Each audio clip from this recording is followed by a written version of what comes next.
अब अगला सवाल हमारे पास है बुल्दान से विनय भले राव का। विनय साहब बताइए क्या सवाल है आपका।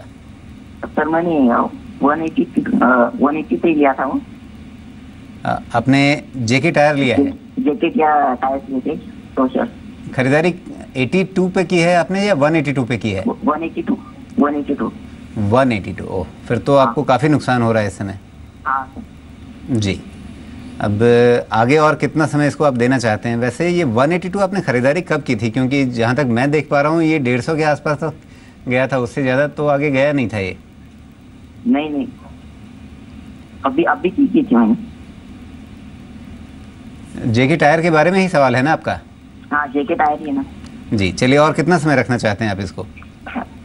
3 महीने तक रख सकता हूँ। जी, जेके टायर में 3 महीने की अवधि के लिहाज से क्या सलाह इनको देना चाहेंगे विवेक आप? जेके टायर में शॉर्ट टर्म में एक अच्छा पैटर्न बन रहा है, एक बॉटमिंग फॉर्मेशन बन रहा है जिसका ब्रेकआउट 85 के ऊपर आएगा। मैं इन्हें होल्ड करने की सलाह दूंगा। 85 के ऊपर 95 से लेकर 96 तक की रेंज देखी जा सकती है। उस रेंज के आसपास अपने स्टॉक से एग्जिट कर जाएं तो बेटर है, क्योंकि इससे ज़्यादा मोमेंटम फिलहाल मैं इसमें आते हुए नहीं देख रहा। नीचे में एक रिवाइज स्टॉप लॉस रखें, एक 79 का स्टॉप लॉस रखकर होल्ड करें। ऊपर में 95 से लेकर 96 की रेंज मिलती है तो एग्जिट कर जाएँ। जी, अगला सवाल यहाँ पर है पार्थ परमार का अहमदाबाद से।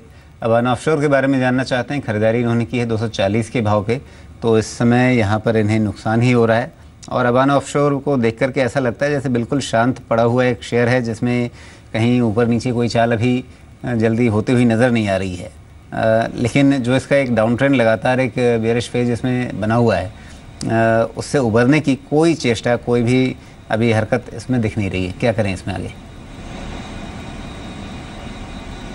Abana offshore consistently down trend दिखा रहा है और ये एक डाउन स्लोपिंग ट्रेंड चैनल बना रहा है जिसका ब्रेकआउट आएगा 196 से लेकर 197 के ऊपर।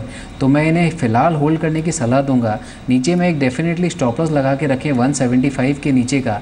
अगर 196 से लेकर 197 का लेवल ये ऊपर में क्रॉस कर पाता है तो हो सकता है 50 पॉइंट की तेज़ी देखने को मिले और 245 से लेकर 250 तक के टारगेट फिर से देखे जा सकते हैं। तो डेफिनेटली अभी रिस्क रिवॉर्ड के हिसाब से भी देखो तो होल्ड करना ठीक रहेगा।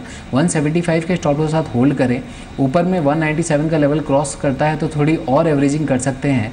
स्टॉप लॉस ऑफ 175 और 245 से लेकर 250 तक की रेंज देखी जा सकती है उस लेवल के ऊपर। जी, अब अगला सवाल हमारे पास है इस समय नवी मुंबई से शुभम का। शुभम बताइए क्या जानना चाहेंगे।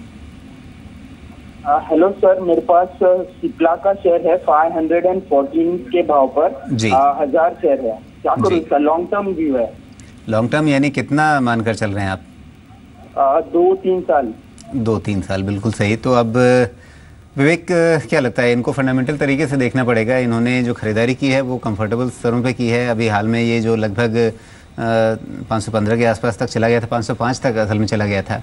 500 के साइकोलॉजिकल लेवल के पास से ये थोड़ा सा पलटता हुआ दिख रहा है और इन्हें अपने भाव पे थोड़ा सा मुनाफा भी मिल रहा है। तो 3 साल 2 साल अगर ये रखना चाहते हैं तो फिर क्या ये एक सही चुनाव इन्होंने किया है? क्योंकि फार्मा को लेकर के पहले थोड़ी चिंताएं बहुत रहती थी कि वैल्यूएशन बहुत बढ़ गया है, लेकिन एक करेक्शन के बाद शायद इन्होंने एक अच्छे स्तर पर खरीदा है इसे।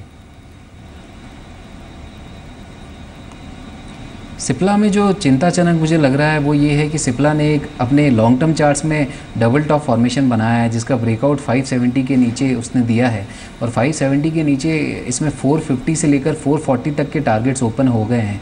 तो मैंने सलाह ये दूंगा कि एटलीस्ट आधी पोजीशन यहाँ पे निकाल दें और आधी पोजीशन में रिवाइज स्टॉप लॉस रखें 515 के नीचे का। अगर 550 का लेवल ऊपर में क्रॉस कर पाता है तो 580 से लेकर 600 तक ये स्टॉक स्ट्रेच हो सकता है, लेकिन वहाँ से फिर से सेलिंग देखी जा सकती है। तो आधी पोजीशन यहाँ पे एग्जिट करें और 515 का एक रिवाइज स्टॉप लॉस रखें।